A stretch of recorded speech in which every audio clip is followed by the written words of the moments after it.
I was sitting on the draft set when the Philadelphia Eagles traded up for Patrick Mahomes in Philadelphia, of all places. Andy Reid doing that, and now look at them.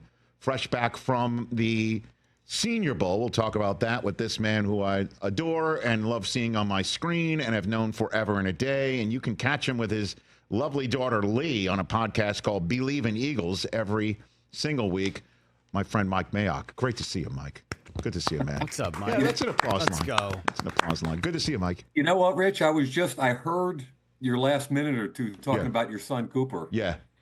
And I just started cracking up sitting in this room by myself because having known you for so many years now, Yes. what he said to you and the way he connected those dots Yes. were what you've done to me for the last 20 years. You know, I mean, I am a professional dot connector, so yes, Yep.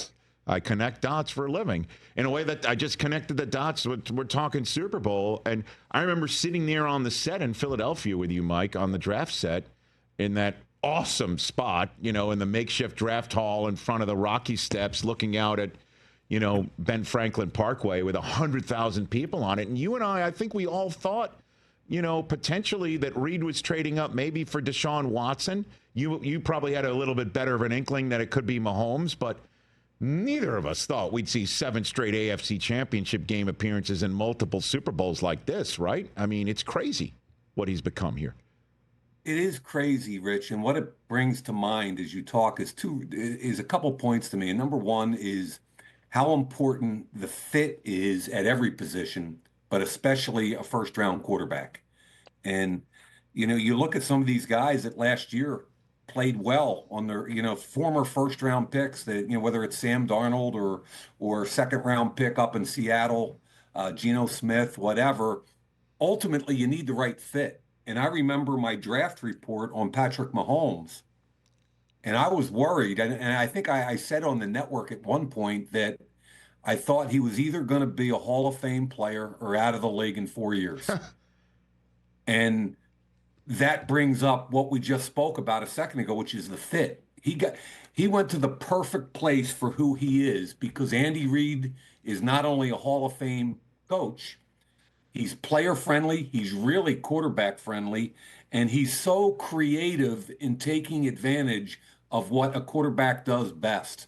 And I think that marriage between Andy Reid and Patrick Mahomes is the main reason why they're in their, whatever it is, 7th conference championship game in a row. Yeah, and 5 Super Bowls in 6 years, and he can, you know, and Reid is now, you know, in Philadelphia. When you and I first started working at NFL Network, you know, he was just breaking through and as a championship head coach and made a ton of NFC championship games, but not a lot of Super Bowls. And we were talking about clock management, this, and his way of handling that. And now he's in the same conversation as Belichick and Shula and Landry now. What was he saying to you before drafting Mahomes, though, that made you think, like, you know, at the time, this is a good fit? You know, we were talking about like gunslinger Favre type guy when we were sitting on the set there in Philly. What was he saying to you back in that day?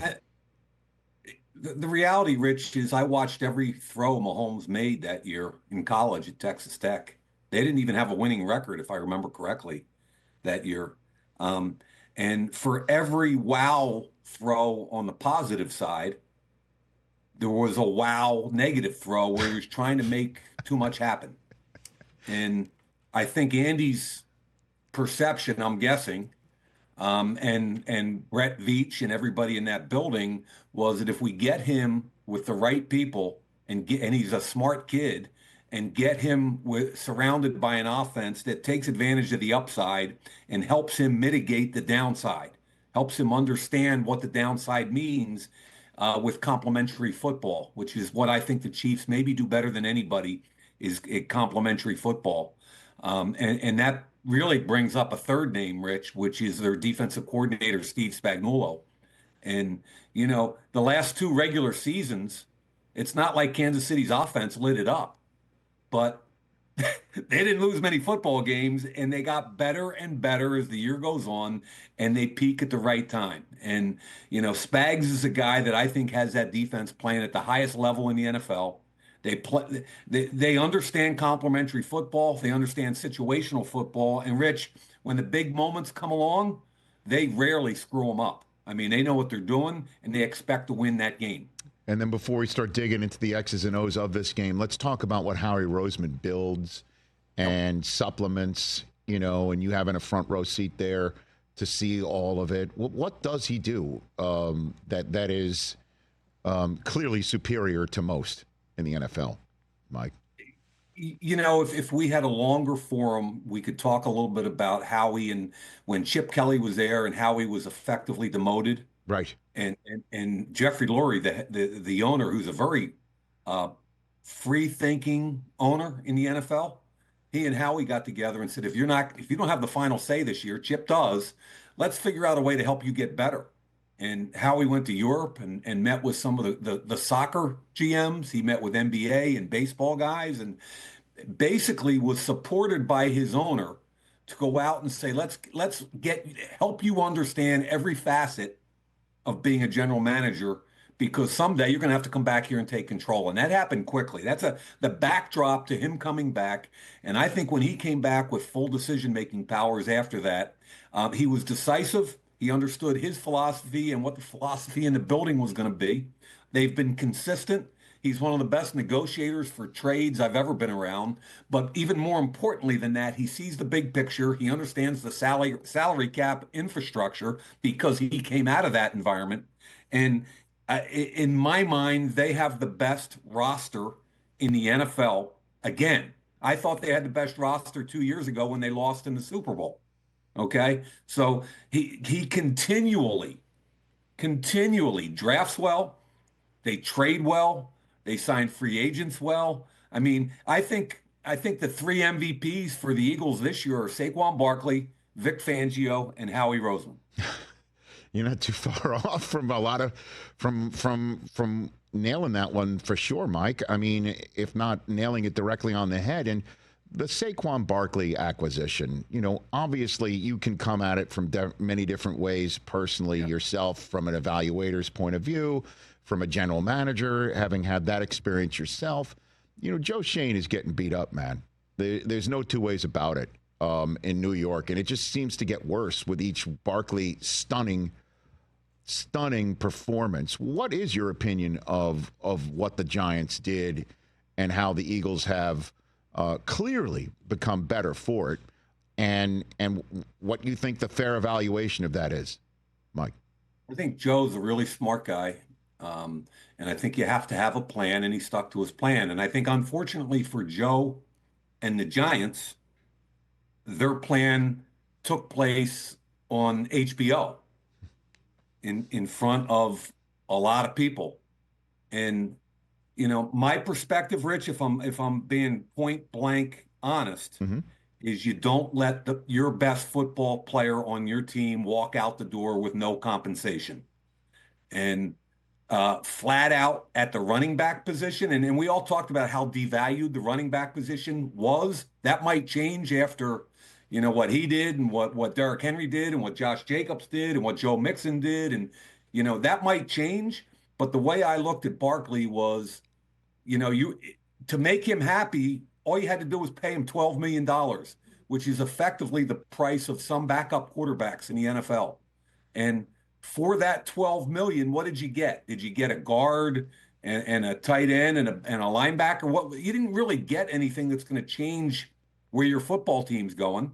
And not only is he the best player at his position in the prime of his career, he's also a special individual, and he's a great leader. And I think he helped change the Philadelphia Eagles locker room from a little bit of a selfish locker room at the end of last year to a team first attitude. That guy's changed things. And I don't think you let those guys walk out of your building, especially for no compensation. My buddy Mike Mayock here on the Rich Eisen Show. Super Bowl 59 will come down to what? I know it's a long possible answer, but what do you think, Mike? Comes down to what here? I think the Eagles have the best talent in the league, as I said. I think the Chiefs have Andy Reid and Pat Mahomes, And when my younger brothers and everybody were all fired up at halftime of the Eagles game against them 2 years ago in the Super Bowl, the Eagles were what, Rich? Up 10, up 14, whatever it was. Mm-hmm. And I was kind of like, don't get too excited. I mean, with Andy Reid and Pat Mahomes, don't get too excited. So I've been saying all year, I've watched the Eagles tape all year because of my daughter's podcast. And I've been saying somebody's going to come along at some point with enough talent on defense and schematically really good at the defensive coordinator position, and they're going to take away Saquon Barkley and make Jalen Hurts beat them. And I know. I think that has to be the game plan. Yeah. And I think that's going to be. And I thought Hurts did a nice job last week with Washington, getting the ball out of his hands and being more efficient.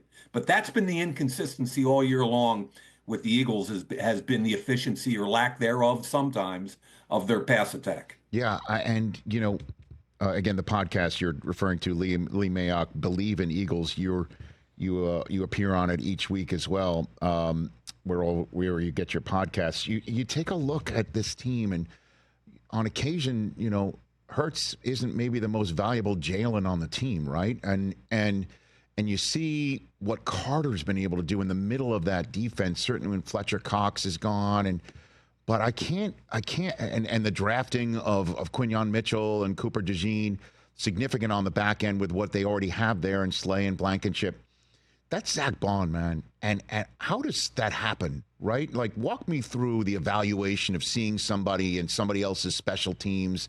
And again, he's not a slappy here, but to see him and say, that could be a defensive player of the year candidate right in the second line of our defense. Like, how does that happen, Mike? Great question. And first of all, Jalen Carter is all world. And I've never seen a defensive tackle play 97% of the snaps and be as effective as he is. The only other D lineman I know that plays that number of snaps is Max Crosby, and he's a defensive end, not even a 300-pound defensive tackle. He's a difference maker for Vic Fangio at a position that's critical for Vic, which is the 3 technique in that defense. Now Zach Bond, maybe the best story in football. Okay, and I did him coming out. The Saints used him a certain way, special teams, kind of edge rusher off the, different situational pass rush situations, and how this is the marriage of personnel and coaching in a building the way it's supposed to be and often isn't. Howie and the personnel guys identify Zach Bond as a player of interest in free agency. They know they can get him fairly cheaply.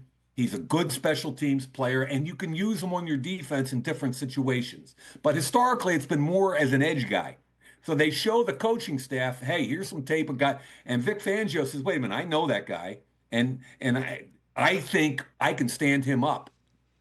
And he can play as a linebacker in our defense. He can run. He comes downhill with some heaviness. And I can pass rush him also. We can do a lot of things with what he does.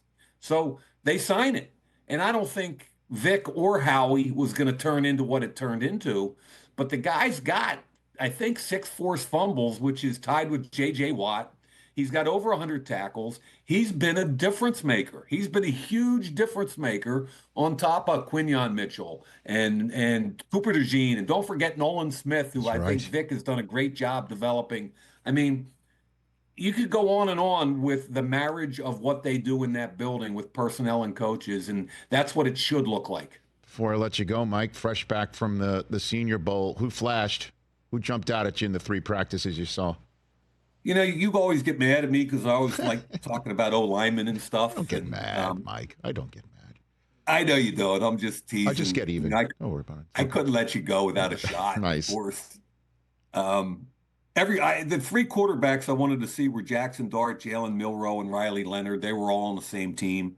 I think it's hard to see. Like the first day, I thought Jalen Milroe, who has he's got all the traits, Rich. This guy might run 4.42. He's 225 pounds or whatever. Big arm. 2 different offenses coming out of Alabama. Didn't play as well this year. I thought he held the ball and looked a little bit slow at decision making the first day, and that's kind of what you expect with a new offense, and you're under center and doing some things. But I thought the stars of the show, really, Rich, were the D linemen. There was a Deion Walker out of Kentucky, Walter Nolan from Ole Miss, T.J. Sanders from South Carolina, Mike Green from Marshall. I thought the two teams there, their D lines were loaded with high level guys. And so basically where I was, like usual, was the O line, D line 101 drills. Well, I mean, I think they're the foundation of your team. yeah, I mean and again, we I guess it's kind of all full circle here. You talk about what the Chiefs and what the Eagles do. They hit the crap out of both sides of the line, and then build out. Well, obviously, you got difference making quarterbacks as well. Yep. Are you like DJ saying Abdul Carter's the best coming out right now? I love Abdul Carter. Is he your best? Would he be atop your draft board? He'd be right there. I think the other guy that's really intriguing is Jalen Walker, who plays off the ball linebacker at Georgia, but what he does best is rush the quarterback, which is the exact evaluation I had on Micah Parsons when he came out of Penn State.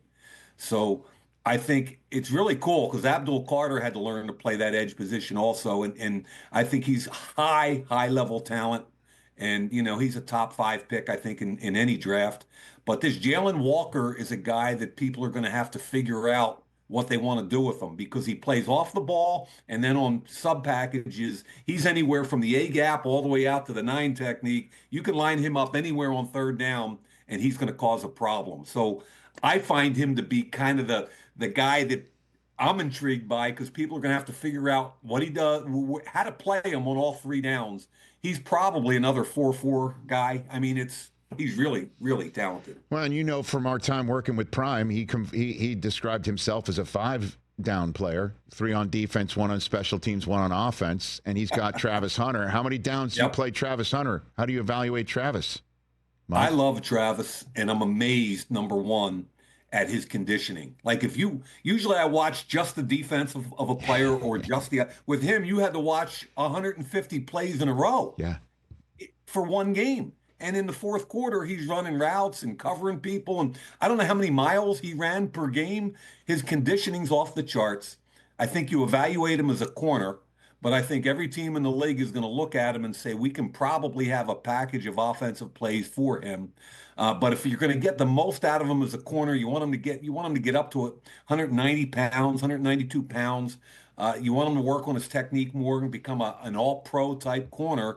But there's an ability there to make a difference on offense also. Yeah, I know Prime said you're not going to want to be a coach if you're struggling on offense and you got your best offensive weapon and receiver and pass catcher standing on the sideline next to you looking at defensive film, looking at your tablet, looking on defense. So before I let you go, what's your brief evaluation on the quarterback class, Mike, as a whole? 2 guys everybody talks about up top, Shedeur Sanders and Cam Ward, are really interesting, and everybody's going to have to figure them out. Like Shedeur, I look at him a little bit like I did Bo Nix last year, and I was undervalued on Bo Nix.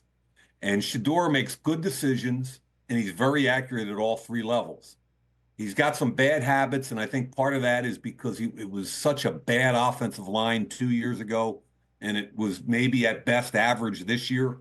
But I look at him a little bit like, okay, accurate and decision-making. They're really good things you can build on, okay?